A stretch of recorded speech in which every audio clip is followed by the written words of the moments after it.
Hello and welcome to the Hardcore Soft Skills podcast. This is Yadi Caro. In each episode, we delve into a different skill with the help of an expert. After each episode, you can start applying what you have learned and advance in your career. Soft skills make hard skills work. Today is the final episode of season 2. This season, we have featured mini master classes from well-known experts like author David Allen talking about productivity, international negotiator Diana Butu talking about negotiation, Jordan Harbinger talking about networking, and many others. So listen to all the previous episodes and remember to leave your review so others can discover this as well. Today, we talk about a very popular skill, emotional intelligence. In my IO psychology classes this semester, we have talked a lot about this concept, which was coined by Peter Salovey and John Meyer, but popularized by Daniel Goleman. It refers to the idea that just as we have cognitive intelligence or IQ, we also have EQ, which is the ability to manage our emotions and our reactions to the emotions of others. My guest today wrote a book which addresses EQ and other non-technical skills like self-awareness using a highly technical kind of language or approach. Gilbert Eijkelenboom, I hope I'm pronouncing his name correctly, wrote the book People Skills for Analytical Thinkers. What I love about this book is that it uses very relatable language for those of us who work in tech and provides a very pertinent advice. Gilbert is a data scientist and founder of MIndspeaking, a company which helps data scientists and analysts develop soft skills for business. We talked about his career as a poker player, his own journey to become more emotionally intelligent, and he also gives us very specific steps you can apply as well. Let's listen. Thank you so much for accepting the invitation to be on the podcast. Yeah, thanks, Yadi. I'm excited for a conversation. Yeah, so I read the book, of course, and it's quite interesting. And I really love the style of your book, People Skills for Analytical Thinkers. So I want to talk more about that. But it's interesting that in the book you mentioned that you were a professional poker player. So I want to know about that particular phase in your life and talk a little bit about that role. Yeah, I'll do so. It was 10 years ago and was indeed a professional poker player. I was within my doing my studies, my behavioral economics studies. And while I was doing my studying work, I also enjoyed playing poker. And in the beginning, I just learned the rules and slowly I got a bit better at it and played with some friends, played online for some fake money, but then with 1-2 cents and a bit more and more. And at some point it went quite well. And I also decided to quit my studies for a year or put it on hold 50%. So I could spend a bit more time playing poker. And I remember the moment I introduced that idea with my parents. And I delayed that conversation for quite a bit. And I also wanted to show them, okay, this is not just a crazy idea and your son is not necessarily a gambling addict, but maybe there's consistent winnings and I can back up why I want to do it. And yeah, so that's what I did. And I really enjoyed it because I enjoyed working with numbers and also with psychology. And every time I need to make a decision in the poker game, I could, because I was playing online, I had all the screens in front of me, all the data, and I could, based on that data, I could make my decisions and predict how people would behave. And that's what I really loved. And I also encountered that in the real world, all that analyzing and trying to predict and being very analytic in social situations is not always a benefit. When it came to that part of data science, is that something that you were interested in? Is that where you went into the field of behavioral economics? Yeah, absolutely. I was also always interested in data and numbers. I like mathematics in high school. And then I also started to become more interested in psychology and behavioral economics. And I guess that's where those two came together. Back then, I didn't really realize it, that they came together that way. But when I think back of it, and when I think about the work that I'm doing now, it's a clear pattern.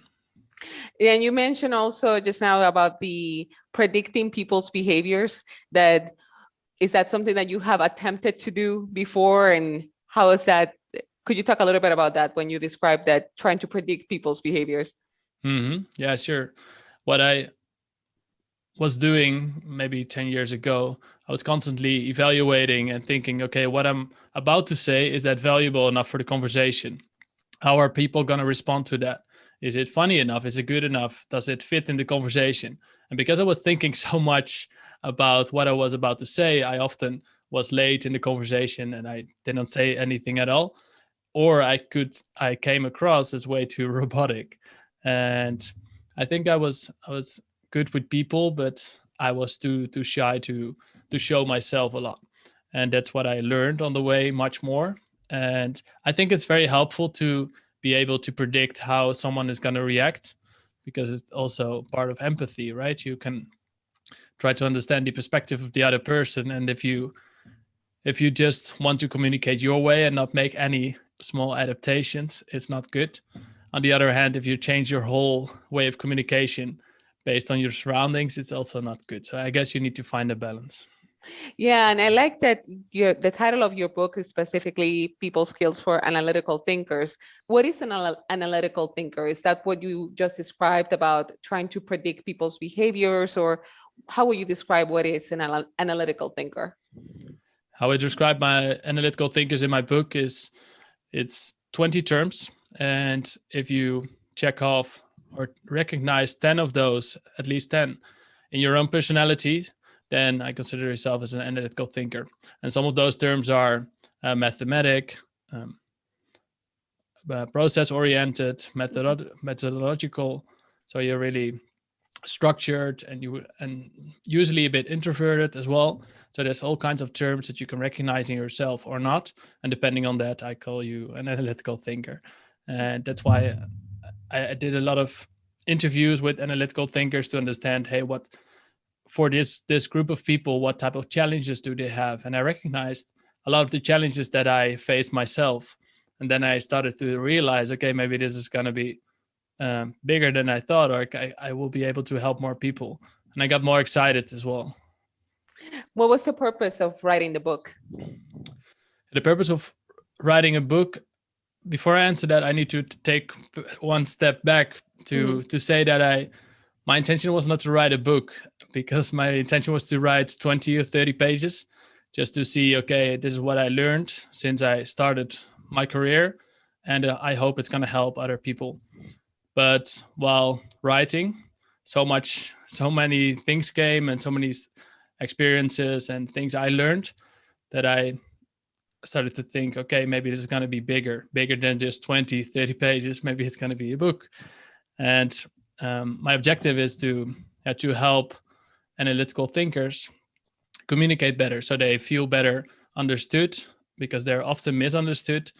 Many analytical thinkers are very focused on rational facts, on drier communication, but it doesn't resonate with everyone. So what I hope to achieve is that they feel more connected with others, and also that they make a bigger impact with their work in technology or data. Yeah, and I really enjoyed the book because you were talking specifically in terms like inputs, outputs, and using that kind of analytical language. Is that the reason that you started using that particular language, to be able to kind of connect with connect more with the readers, like who are analytical thinkers? Yeah, absolutely. Because what I was thinking, okay, I consider myself an analytical thinker, and I'm really passionate about psychology as well. So I have kind of both of the two. And then I was thinking, if people read this book, are people actually going to read this book? Don't they prefer to read about Python programming or take a course in R or statistics or whatever? So I thought, okay, how can I make it appealing to them so they enjoy reading the book and also better understand? And that's why I decided to use this type of language. Yeah. And you talk a lot in the book about emotional intelligence, which is one of the kind of the skill that I wanted to address in today's episode. How will you describe what emotional intelligence is? Yeah, emotional intelligence is the ability to understand your own emotions, and also and also recognize them in others, and managing your own emotions and building relationships. And in that way, because emotions is quite a it's almost a swear word, I would say, in the data world, because everyone wants to build data-driven companies, and to be able to do that, you need to take out all the biases and the emotions. That's the kind of assumptions that some people have, and that's also the assumption that I had. But of course, people are mainly driven by emotions. Even though we think that we make a lot of rational decisions, we're full of emotional decisions, even though we don't always like to admit it. I mean, if you get back from work after a hard day of working, many people say, okay, I want to do a workout or eat some healthy stuff, but eventually I end up on the couch eating chocolate, right? So what happened there? So I think all those small decisions, conscious that you make consciously or unconsciously, happen because of emotions. And there's a lot of people in the world that are driven by emotions, so you better recognize them, because otherwise you only have part of the information. I also like that you start the book talking about understanding yourself first, that kind of self-awareness. Is there any particular advice you have on that, or a key lesson that that you learn along the way in terms of self-awareness and understanding your own emotions? Yeah. Throughout the years, I started to appreciate self-awareness much more and more, because in the past I also read, okay, self-awareness, that's what it starts with. If you want to be a leader, you need to be self-aware. But it was a bit more, I understood it on a theoretical level, but now I feel like I really appreciate it. And I think it's very important for everyone to become self-aware, to understand yourself, to understand your behavior, your triggers. And in the book, I describe 3 ways how you can improve your self-awareness, which is, first of all, ask feedback. And it may be scary, especially if you talk about, hey, what do you think about me? You can even do the I forgot the name, the dinner of truth. It's not in my book, but it's a great concept, I think. So the idea of the dinner of truth is that you invite a friend for dinner, and you tell that friend that he or she needs to say about you what annoys him or her the most about you. That's wonderful. Yeah, so it's wonderful. Not very pleasant, maybe, to hear the answer, but incredibly valuable. And yeah, so that's one way. Of course, a less daunting way is just to ask feedback, or ask feedback on a specific thing, on a meeting or presentation or something you did. So that's one.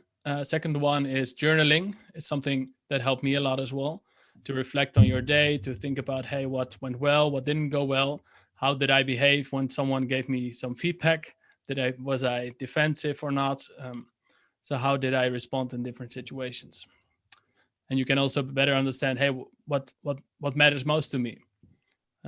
Simple example, I really like to do sports, but sometimes I skip a day, and then I feel not as bad. And at the end of the day, when I reflect, I think, okay, what happened today? Well, I didn't feel too good, and I didn't feel really energetic. I didn't feel connected with others.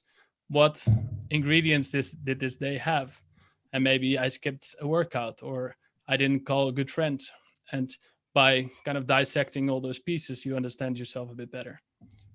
And then the third one is meditation. It's not something everyone wants to try, but if you consider, for me, it made a big difference.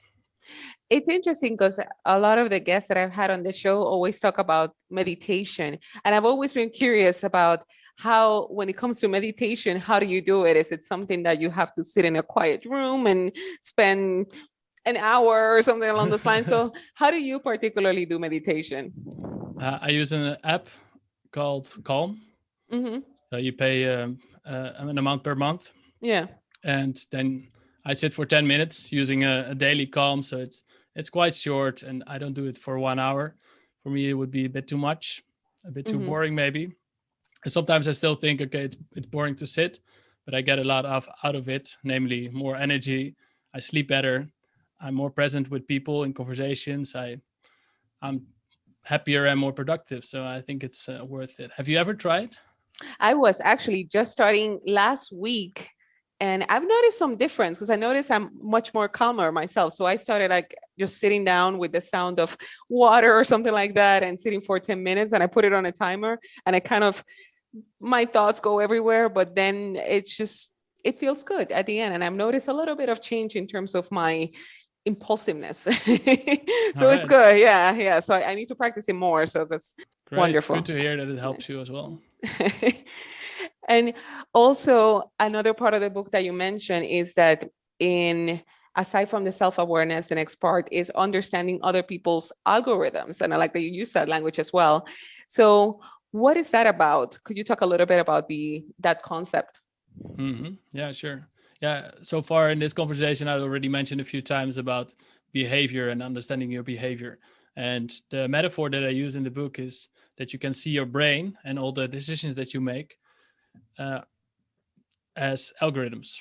So what it looks like is in a situation as input, you have all types of variables. So imagine you're entering a big room with very senior stakeholders. Okay, so that's a situation. And then based on an algorithm, a behavioral pattern, you get an output, which is the your behavior. And the question is, what is that behavior? If you enter a enter a room of very senior people, are you going to be very quiet? Are you still willing to express yourself, bring up ideas, or how do you behave? Or are you becoming more critical? And by understanding those thought patterns and those behavioral patterns, which I call algorithms, you better understand how yourself are going to respond. And of course, that's what it starts with. We just said, but then you also need to understand other people, because every time you communicate, like we're communicating right now, I'm getting a lot of information about you, about your face, the expressions that you make, and I know a little bit about you, not so much. But if I would know more, then I can also predict better how you would respond and how we can create a good connection and a good connection and a pleasant relationship and also a productive conversation. And if you know better what the algorithms of other people are, then you can also create better collaborations. And is there any advice when it comes to that, exploring that concept, that you think people could improve on that particular aspect of errors that you may have seen on other analytical thinkers on that? hmm Yeah, I think many analytical thinkers like to be right, and I think that's a trait which is in the way of a good connection and of a productive collaboration. Because if you sit with someone and you both argue one way, okay, it's A or B, it's not really gonna go anywhere. It's only the conversation actually starts when you walk to the other side of the table and try to see their perspective, the other person's perspective. And I think many people recognize it from romantic relationships, where if you feel like you're right, and it's going to be a very tough fight.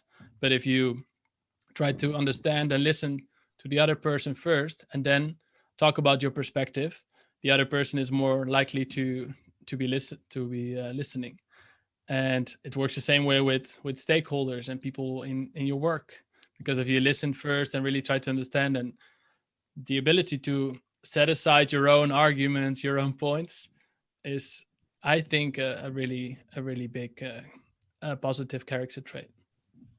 Yeah, certainly.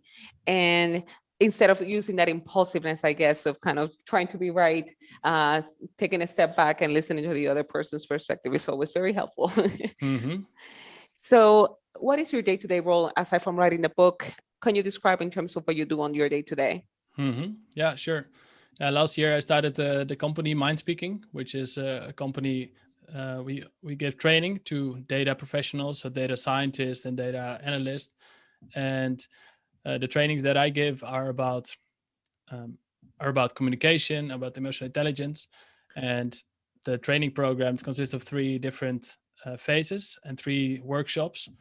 So every workshop is 3 hours, where it's an interactive format, only 8 people in a call, and we do a lot of breakouts. And the purpose is to first understand the business really well, to ask good questions, to be empathetic, to understand what they need, and also what type of person you have in front of you. Because of course, every person you can approach a little differently. Then the second workshop is about building the trust, the stakeholder management, and also persuasion. And persuasion is a lot about emotions as well, because we're never or almost never persuaded with facts, but in the end we make decisions based on emotions. So you need to understand how to influence that. And the last one is about data storytelling. So how can you tell a compelling story about your data insights or about your data product? And that's what I do now, and I really enjoy it. It's lovely to work with analytical thinkers and data professionals to help them communicate better, because as I mentioned in the beginning, they're often misunderstood, and that's why they not always feel connected with others, and often their beautiful work or ideas are not always appreciated, and I think that's a shame. Yeah, certainly. That sounds fascinating, the work that you do. And since we've seen a lot of articles, like I'm just seeing through media, the importance of like either soft skills or others, people skills and things along those lines, so how important they are, particularly for people in the tech field. What do you think about that? Is there an increased interest in having more attention to those particular skills? And are they relevant to getting hired or better positions if you're a data scientist or in any other STEM field? Mm-hmm. Yeah, no, absolutely. There's been a lot of research, for example, by McKinsey, Deloitte, and also a lot of academic papers that show that, of course, technology is becoming more important. So programming, data analysis, data science are growing. But along with that, also people skills and communication are becoming more important. They also call the 21st century skills in some papers, because the world is getting more complex and everyone is specializing more. That means you know only a fraction of what you need to know as a team. So you need to work together and being able to communicate that small part that you specialize in or are knowledgeable about with the other people. And if you cannot do that, you work in isolation and your impact is going to be limited. So for sure, it's going to be more and more important. Deloitte calls them hybrid jobs. So jobs with both technical skills and more soft skills where they come together. That's why I'm so excited about your podcast as well, to bring more attention to these kind of topics. Oh, thank you. I appreciate it. And thank you for the work that you do and bringing that particular knowledge and kind of bridging the gap between those hard skills and those so-called soft skills. What is the best way for people to contact you or know more about what you do? The best way is to connect with me on LinkedIn. Always happy to connect and talk. And that's where I'm at the most. So I also have a website, MIndspeaking.com, MindSpeaking. And on there's also a free course that people can take. It's the art of conversation. I guess people after COVID and after people go back to more social life, I hope soon. Maybe that's also interesting. So check it out. Thank you very much. Thank you. I'll put those links definitely on the show notes. I truly appreciate your time and really enjoy this conversation. Thank you so much. Likewise. Thanks a lot, Jadi.